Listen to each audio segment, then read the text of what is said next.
Hello guys, Marvel ဒီမင်းညကပဲ Avengers Doomsday ရုပ်ရှင်အတွက်ပါဝင်မဲ့ cast တွေ character တွေအပြင်ရှေ့ဆက်လုပ်သွားမဲ့ Disney project တွေကိုပါချပြသွားပါတယ်။ဒီဗီဒီယိုမှာတော့ထို presentation ကနေပြီးတော့သိလာရတဲ့ details တွေဒီစရင်းထဲမှာမပါပေမဲ့ရုပ်ရှင်မှာပါဝင်သွားနိုင်တဲ့ character တွေအကြောင်းကိုရှင်းပြပေးသွားမှာဖြစ်ပါတယ်။ဒီကြေညာချက်ကိုမင်းညကမြင်တဲ့အခါ character တွေအများကြီးကိုရုပ်ရှင်တစ်ခုထဲမှာမြင်ရမှာဖြစ်တဲ့အတွက်မသိရင် Mortal Kombat ရဲ့ roster တစ်ခုလိုပဲ Mortal Kombat game မှာချဖို့အတွက် character တွေရွေးရလို့ပဲဆိုပြီးတော့ပရိသတ်အချို့ကသဘောကျနေကြပါတယ် presentation မှာသူတို့ဒီအဓိကအနေနဲ့အဖွဲ့တွေကိုခွဲပြီးတော့ဥပမာ Avengers တွေ Fantastic Four တွေ Thunderbolts တွေ X-Men တွေဆိုပြီးတော့ခွဲပြီးပြထားခြင်းပါပထမဆုံးအနေနဲ့လဲ Marvel ရဲ့ကြားနေတဲ့ဂုဏ်ပုတ်ကိုတကယ်ကြီးဆွဲတင်မဲ့ director Russo Brothers တွေနဲ့ Dan Du Robert Downey Jr. ကိုရှင်တွဲပြီးတော့ပြထားပါတယ်သူတို့ဒီရုပ်ရှင်အတွက်ပတ်စံတွေအများကြီးရရှိထားတဲ့သူတွေလည်းဖြစ်တယ်လို့ of course MCU ရဲ့အရှိ Infinity Saga ကိုလူတွေအကြိုက်တွေ့အောင်အကောင်းဆုံးရုပ်ရှင်တွေဖြစ်အောင်ဖန်တီးပေးခဲ့တာက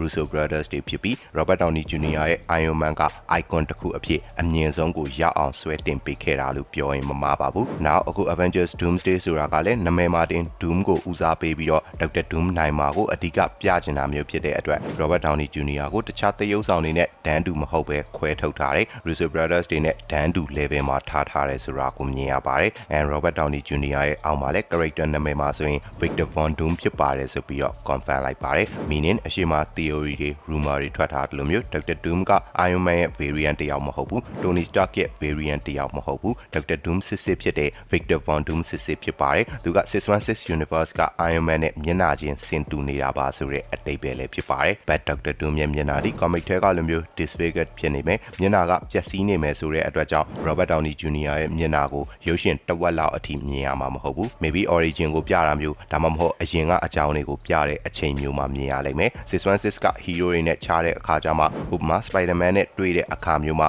surprise motherfucker ဒါဒီသူတို့ကို Thanos ရဲ့လက်ကနေပြီးတော့အသက်ပေးပြီးကယ်တင်ပေးခဲ့တဲ့ Iron Man ကြီးပါလားဆိုပြီး shock ရသွားစေဖို့လမ်းဖြတ်အံ့ဩသွားစေဖို့အတွက်ရည်ရွယ်ထားခြင်းဖြစ်ပါတယ် RDJ ရဲ့ Dr. Doom ဒီ Fantastic Four ရဲ့ credit မှာမြင်ခဲ့ရတဲ့ maybe Fantastic Four တို့ရဲ့828 universe ကပဲဖြစ်နိုင်တယ်လို့ဘယ်သူကမှမမျှော်လင့်ထားတဲ့တခြား universe တစ်ခုခုက Dr. Doom version မျိုးလည်းဖြစ်နိုင်ပါတယ် rumor တွေထွက်ထားတာအရာဆိုရင် Robert Downey Jr. ဒီရုပ်ရှင်မှာတခြား Iron Man version တွေအဖြစ်နဲ့ကောအခြား Dr. Doom version တွေအဖြစ်နဲ့ကောသရုပ်ဆောင်ထားနိုင်တယ်ဆိုပြီးတော့လည်းပြောဆိုနေကြပါတယ်ထပ်ပြီးမြင်ရတာတွေကတော့ main Avengers တွေပါ Thor, Ant-Man, Loki, Sam Wilson နဲ့ Captain America, Falcon နဲ့ Shang-Chi တို့ဖြစ်ပါတယ်တော်တယောက်သူ့ရဲ့ညီ Loki နဲ့ပြန်တွေ့မှာမျိုးတွေကမ္ဘာပေါ်ကိုဆင်းလာတဲ့အခါ Avengers အသင်းအသစ်အပေါ်ကို react လုပ်မှာတုံ့ပြန်မဲ့ပုံစံတွေကလည်းစိတ်ဝင်စားဖို့ကောင်းပါပါ and remember Thor နဲ့ပြန်တွေ့တဲ့အခါ Thor ဖြစ်စေခြင်းလို့သူ့ရဲ့ညီ Loki ကလူကောင်းတစ်ယောက်ဖြစ်နေပြီဆိုပေမဲ့သူတီးခဲ့တဲ့သူနဲ့အတူကြီးပြင်းခဲ့တဲ့ Loki တော့ဟုတ်မနေတော့ပါဘူး God of Stories Loki က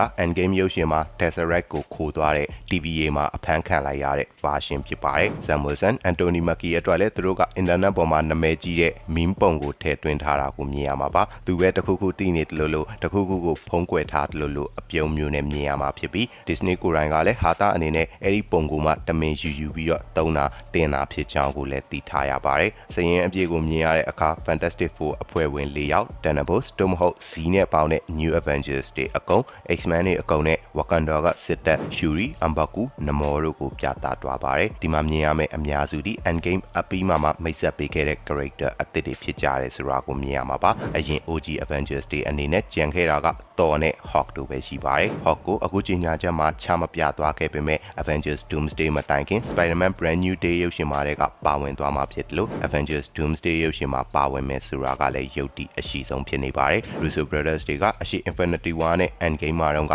Hulk ကြီးဒီအရန်ကျန်းနေမှာအရန် powerful ဖြစ်နေမှာဆိုတဲ့အတွက်ဒီ power လောက်ခဲ့ကြတာ Professor Hulk ဆိုပြီးတော့ power ချပစ်ခဲ့တာဖြစ်ပေမဲ့ဒီတစ်ခေါက်ကဘာကြီးတွေမက multiverse ကြီးတစ်ခုလုံးပျက်စီးတဲ့အခါမှာတော့ကြမ်းကြမ်းတမ်းတမ်း Hulk ကြီးကိုအသုံးပြုသွားလိမ့်မယ်လို့ထင်ပါတယ် Hulk လိုပဲ Captain Marvel ကိုလည်းဒီစရင်မှာထည့်သွင်းထားခြင်းမရှိဘူးဆိုတာကိုမြင်ရမှာပါ Captain Marvel ဒီဖင်ပြားကြီးကြောင့်လူကြိုက်နေတဲ့ဆိုပေမဲ့ MCU ဇလန်တွေအတွက် power house တစ်ကောင်ဖြစ်တယ်ဒီစရင်ထဲမှာမပါတဲ့ Monica Rambeau က X-Men ရဲ့ universe ကိုရောက်သွားခြင်းအတွက် Captain Marvel ကတွားပြီးတော့ကဲမဲ့ဇလန်အဖြစ်ပါဝင်သွားမှာလည်းဖြစ်ပါတယ် and နောက်ထပ် Marvels တယောက် Miss Marvel ကလည်းစရင်ထဲမှာမပါပေမဲ့ရုပ်ရှင်မှာ Young Avengers တယောက်အဖြစ်ပါဝင်သွားအောင်မှာဖြစ်ပါတယ် maybe သူတို့က Young Avengers တွေအတွက် အတွက်ဇလန်ကို Secret Wars အထိတင်ထားပြီးတော့မှ Secret Wars ကြမှာထုတ်ပြမှာမျိုးလည်းဖြစ်နိုင်တယ်ဇလန်ကြီးကတစ်ဆက်တည်းဆိုတော့ Miss Marvel နဲ့အတူ Kate Bishop, Ironheart, Bailey နဲ့ Tommy တို့ကလည်းရုပ်ရှင်မှာတနည်းတစ်ဖက်အနေနဲ့ cameo ဖြစ်စေပါဝင်သွားနိုင်ပါတယ်။ထပ်ပြီး X-Men တွေအတွက်စရင်ထဲမှာလည်းမပါပေမဲ့အရင်ရုပ်ရှင်တွေကနာမည်ကြီး character တွေ Rogue တို့ Iceman တို့ Storm တို့ကိုလည်းထည့်သွင်းပြသွားနိုင်ပါတယ်။ Deadpool 3 ရုပ်ရှင်တွေက Gambit လည်းပါဝင်နေတာဆိုတော့တခြား Deadpool, Wolverine နဲ့ X-23 တို့အပြင် Blade လို character မျိုးကလည်းရုပ်ရှင်မှာပါဝင်သွားနိုင်ပါတယ်။ And leak တွေအရဆိုရင်ဒီစရင်ထဲမှာမပါပေမဲ့ Chris Evans ရဲ့ Captain America, Haley Atwell ရဲ့ Captain Carter တို့ကလည်းရုပ်ရှင်မှာဇလန်တစ်ခုအဖြစ်ပါဝင်သွားအောင်မှာဖြစ်လို့ဒီလိုရုပ်ရှင်ကြီးမှာ Tom Holland ရဲ့ Spider-Man ကလည်းပါဝင်သွားမယ်ဆိုပြီးတော့ယုံကြည်ထားကြပါတယ်။ Tobey Maguire ရဲ့ Spider-Man ကလည်းပါဝင်အောင်မယ်ဆိုပြီးတော့ကြားထားရတယ်လို့ No Way Home နဲ့က Spider-Man 3 ကောင်ပြန်ဆုံကြတာကိုတော့ Secret Wars ကြမှာပဲမြင်ရဖို့အတွက်မျှော်လင့်ထားပါတယ်။ဒါပြင်ရုပ်ရှင်အတွက် TVA ပေါ်မှာရိုက်ကွင်းတွေလုပ်နေကြတာကိုလည်းမြင်ရတာဆိုတော့ TVA ရဲ့အဓိက character တွေ Sylvie, Morbius, Hunter B15, Miss Minute နဲ့ Ouroboros တို့ကလည်းတနည်းတစ်ဖုံပါဝင်သွားအောင်မယ်ဆိုပြီးတော့ပြောလို့ရပါတယ်။ဆက်ပြီး concept art တွေအရမကြခင်လာအောင်မဲ့ Vision Quest show အရာဆိုရင် Star-Lord နဲ့ White Vision တို့အပြင် Guardians of the Galaxy အဖွဲ့ကလည်းဒီရုပ်ရှင်မှာပါဝင်သွားကြဖို့အတွက်မျှော်လင့်လို့ရပါတယ်။ဆက်ပြီးနောက်ထပ်မပါမဖြစ်ကတော့ Mama Wonder